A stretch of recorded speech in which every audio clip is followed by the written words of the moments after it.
started. Okay, we'll go ahead and get this meeting started at 6:21 p.m. The Education Ad Hoc Committee, call it to order. Let's see. Doc, would you lead us in a word of prayer? Dear Heavenly Father, thank you for today. Thank you for allowing us to gather as a group and have the freedom to do that as a nation, as a county. Please bless this gathering. We ask these things in your name. Amen. Amen. Okay, I'd like to have a motion to approve the agenda. So moved. Second. All those in favor? Aye. Aye. Approval of the minutes from March 20th, 2023. Motion. So moved. I'll second. All those in favor? Aye. Aye.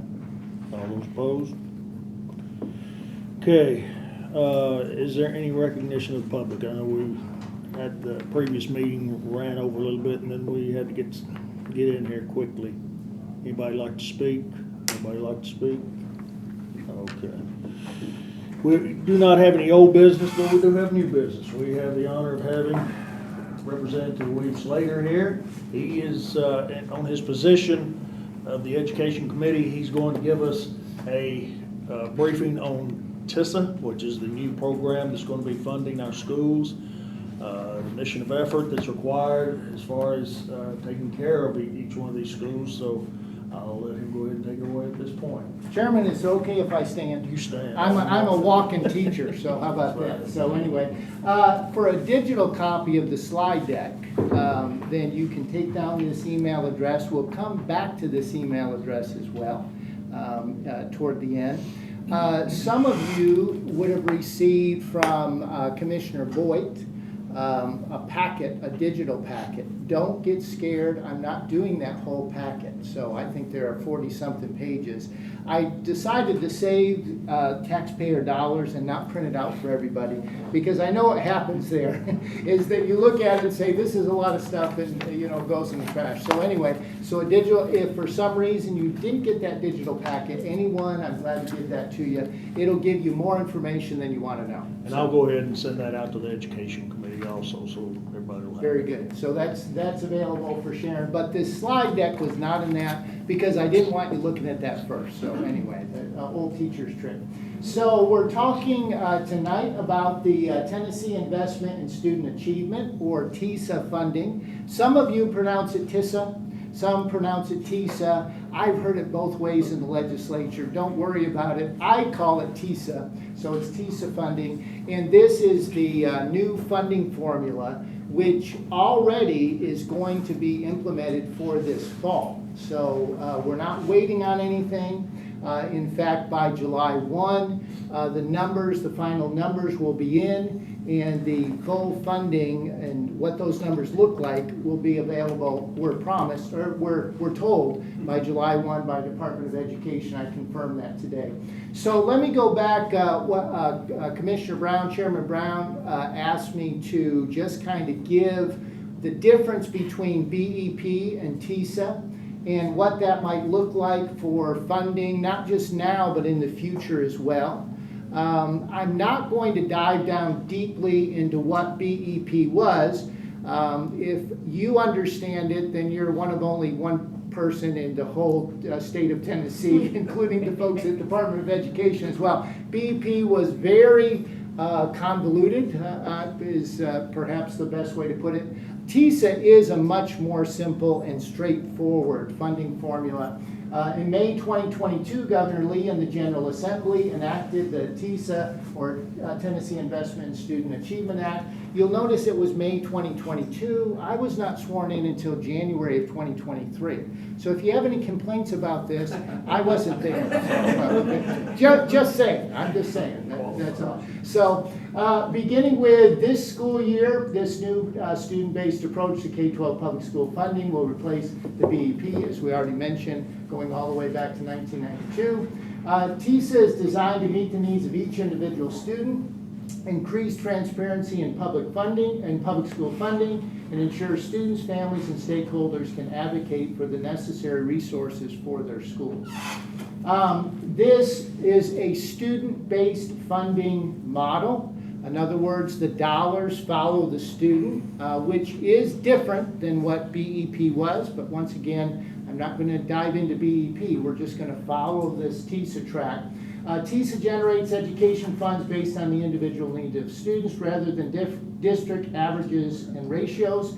There are 4 tiers of funding: base funding, weighted funding, direct funding, and then outcomes funding. And we'll look at each of those one at a time. All right, so base funding, this is the amount of funding allocated to each student. So count up the number of students based on daily average attendance and multiply that times the base, and that's how much a district or a school system receives. So pretty simple math, and we're going to look at some of the math for Sumner County in just a little bit, but that's what base funding is. So for each student enrolled, the district or public charter school will receive a base funding amount of $6,860 per student.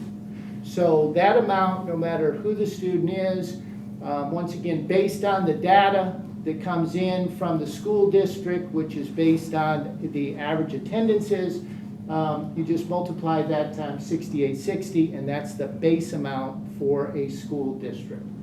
Weighted funding. In addition to base funding amount, TISA provides additional dollars to students based on their individual needs.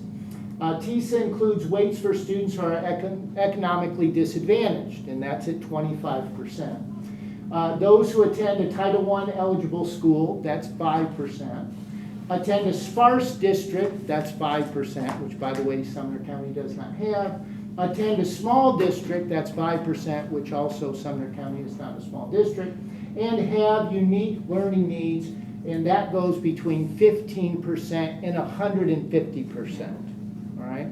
By the way, just in case you're wondering, so we don't get too deep into this, that 25% is 25% of that base funding amount, that 6,860, the 5% of that, so on and so forth. So it's added on. So for example, if you had a student who is considered to be economically disadvantaged, then they would be base, which is 100%, plus they would be 25%, so it would be 125% of that 6,860.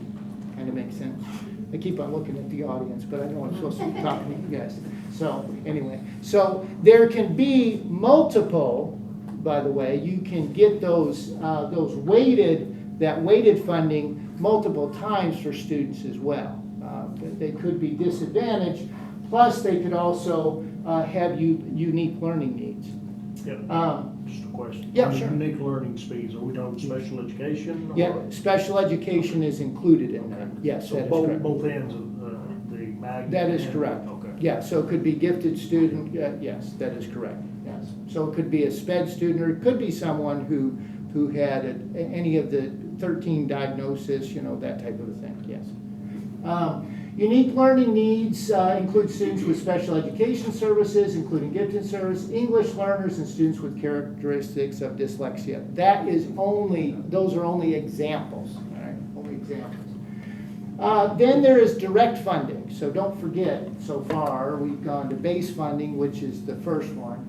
The second one, weighted funding. The third one is direct funding. Direct funding, on top of the base funding and weighted funding, TISA provides direct funding allocations for students enrolled in public charter schools and certain students participating in high-impact strategic programming. This includes K to 3 literacy, not K3, but K to 3rd grade literacy, 4th grade tutoring, career and technical education programs, and the ACT. For example, you may know that the legislature passed the 3rd grade intervention bill, all right? And so that would be part of this direct funding. And by the way, this funding is not based on percentages, but is based on dollar amounts. So we're going to see all this play out in just a little bit for Sumner County. So don't get worried. We're just looking at getting an overview, and we're going to dive down into Sumner County.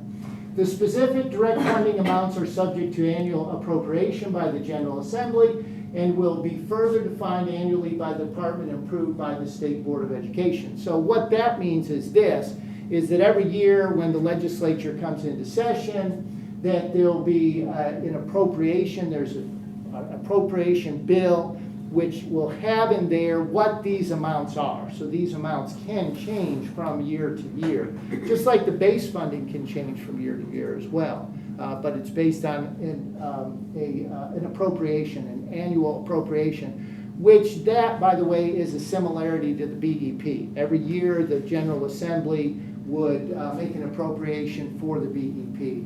So this is direct funding. And then lastly, outcomes funding.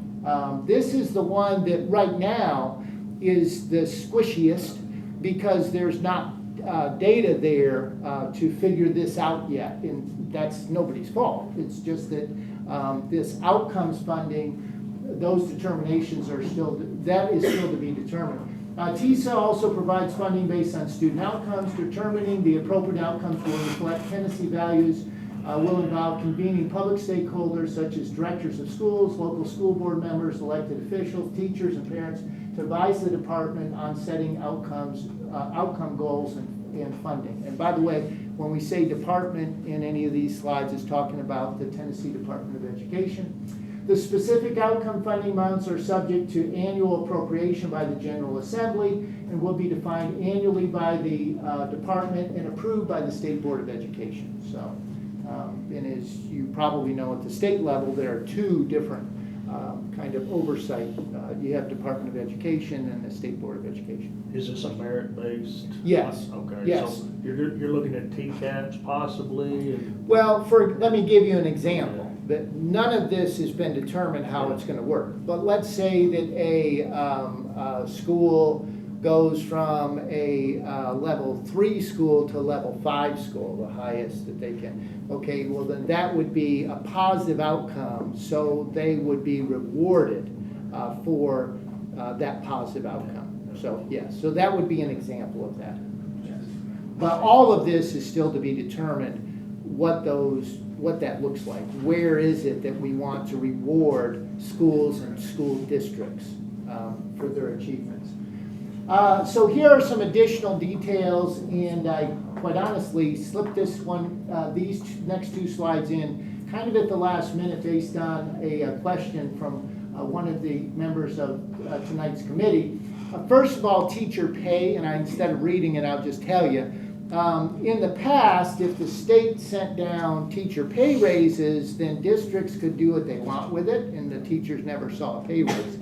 And so, why don't those dirty, rotten legislators give us a pay raise? Well, it wasn't the state, it was at the local level. That TISA funding requires that it has to be, if there's a pay raise, then it has to go to the teachers, so teacher pay. Accountability and transparency under TISA, the state will contribute 70% of the share for the base and weighted funding. The local share is the remaining 30% of the base and weighted funding. Additionally, the state will cover in full the amount for direct funding, outcomes funding, and fast growth stipends. So, lot there. I won't unpack all of that other than to say that 70-30 split is statewide. As it turns out, for school districts, it won't always be 30%, based on where districts have been able to fund in the past, or districts that have struggled to fund their schools. So don't look, when we look at math, and I understand we have some CPAs here. So when you look at it, don't look at the numbers and then say, oh, wait a minute, Sumner County isn't exactly 30%. Instead, by the way, Sumner County, I think, is like 24%. This 70-30 split is a 40,000 foot view for the entire state. And then it kind of fleshes out differently in different counties. Local contribution and fiscal capacity. Starting in 2024, all school districts will have the opportunity to annually provide feedback to the department on TISA. By the way, that's not until following year, 1 year into this. Additionally, in another year, then there'll be academic performance, and I'll let you read that when you get the deck of slides. Here is fast growth stipend. I'll just mention this. If a district is adding a lot of students very quickly, there are some triggers in there for that. You can read the details on that. But this is the one that I think this committee may really be interested in, and I'd be glad to make sure that you stay connected. To support all state and local leaders in the implementation of TISA, directors of schools, school board members, State Board of Education members, Tennessee Public Charter School Commission members, and others will have the opportunity. Now, I would recommend, based on the conversation that I had with Chairman Brown, that at least members of this committee be involved in this professional development as well, because you can see what the goal of the department is to provide professional development series on how to budget strategically. And I think that that's what this committee is interested in, is budgeting strategically, make investments in student achievement, hold decision makers accountable. This resource ensures everyone involved in school funding and spending decisions has a comprehensive understanding of TISA.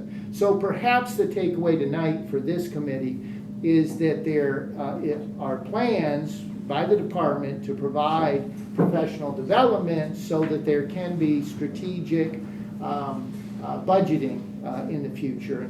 As I say, that's my understanding of this particular committee tonight. Now, before we get to that, I don't hand out handouts at first because then you fumble with it, look at them, and don't pay attention to what I'm saying. I've been teaching a long time. So I will give you this handout to committee members, and I do have, if you don't mind, this also teachers, take one passing it down. And then I didn't print one for everybody, but I think I've got enough to go around. Make sure everybody on the committee has one. And then y'all would like to take some and pass them back and maybe share some of those. Okay, so everybody up here get one. That's the most important thing. You got it? Okay. All right. So what you're looking at, members, is you're looking at a May estimate. And this letter, as you can see, went to the Sumner County Director of Schools. So this is specific to Sumner County.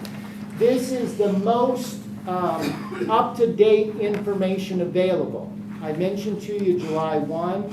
By June the 5th, all districts across the state were supposed to and are supposed to have all of their data in for the new school year.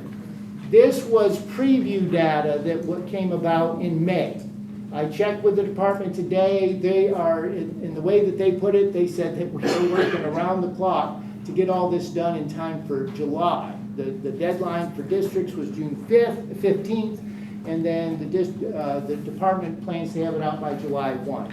So this, I think you can probably take, I mean, this is very good data. And this is the most recent data that's available, and it's specific for Sumner County. It's based, of course, on what Sumner County School District supplied to the Department of Education. So this is the big overview. So this is this is a picture, and this compares specifically BEP funding to TISA funding for Sumner County. All right. So under BEP formula, the previous formula, the state contributed, and that's the word that's used, contributed $166 million and change. I won't read every single dollar amount. Local funding, $70,312,000 for a total of $236 million. Okay, and those numbers, by the way, are on your sheets that I just handed to you when you get down to the bottom line. The TISA preliminary May fiscal year 24, as I've already explained, these are estimates, but they're the most recent estimates that are available. The state will, their contribution is $197 million and change. Local is $64 million and change. Now, we haven't gotten to this yet, and some of you already know. Wait a minute, well, what about maintenance of effort? Okay, so don't take this, don't start budgeting based off this yet, because you do have maintenance of effort to be considered with. But the point here is that Sumner County is expected to receive over $25 million more through TISA than through the BEP. So that is good news. And that was one of the anticipated outcomes of TISA and of this year's budget that was passed in the General Assembly. So now, this is simply a chart, and I know it'll be hard to read up there, but this is just the chart that is taken and you have in front of you, okay? But as you can see, when it all comes down to the end, then you can see that $261 million, okay?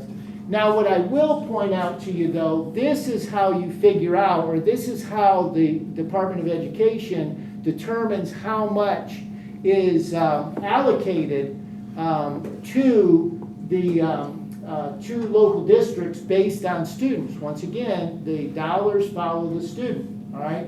So now let me see if my little pointer thing will work on that screen. Oh, no, yeah, it usually does it on the screen. And I'm not tall enough to reach it. But you'll see at the top it says base, and you'll see that 6860. And then when you multiply that times the number of students, which is 30,202.08, somewhere there's an eighth of us, 80% student walking around. But don't forget that this is based on daily attendance averages and so on and so forth.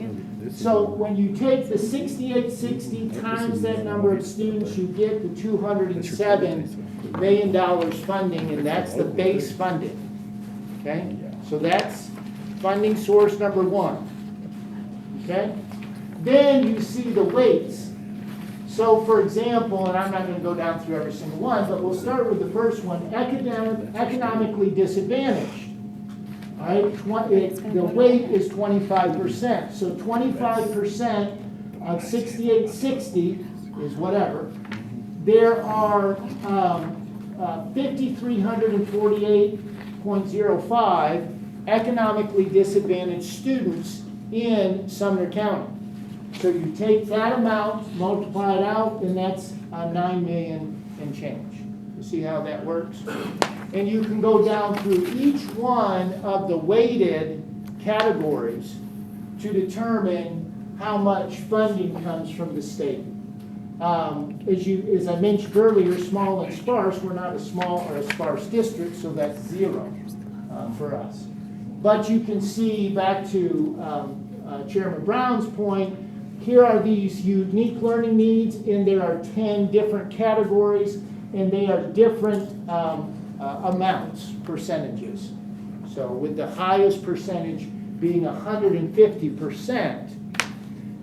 So a student at this highest level would end up with 6860 as a base, and then an additional 6860 times 1.5 for that particular student. Yes. Now, this is an estimate. I know, being a teacher, you go into the year and you see how many students you've got. Is this going to be revised into reality? Yes. So the numbers, once again, are May, and this is based on what's been given to the Department of Ed from Sumner County Schools. So this is very accurate, but it'll be updated once those June 15th numbers come in. They're the best, and it is somewhat of an educated guess right now, the best educated guess from the Department of Education is that in the spring that there'll be another look at it. Because don't forget, you're going to have students coming and going, and it's based on attendance and that type of a thing. And so in the spring, there'll be another look at it as well. Yeah. Okay. Any other questions so far from course committee members? Okay. I've got one, Chairman, if you could. How do we understand, or I guess who determines, one, an economically disadvantaged child, and how is that established? Yeah, that is established by both statute, so by law, by state law, and then by Department of Education rules and regs. Is that by the Title I schools free or reduced lunch form that's filled out and submitted? But for economically disadvantaged, then that would be yes. Okay. For unique learning needs, then that would be no, because Title I has to do with economically disadvantaged. Correct. So yeah. So these are, by the way, this type of categories and that type of thing, and how students are classified is not something that's brand new. Sure. This is already there. Right. Yeah. Okay. Any other questions? Okay. All right, so that kind of gives you an idea there. Now, here, and I'm not going to go through once again, but as you can see, we come down here to the state portion is 197 million and some change.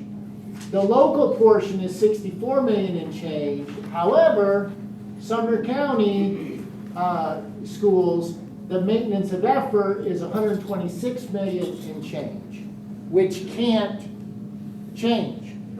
So that can't be reversed.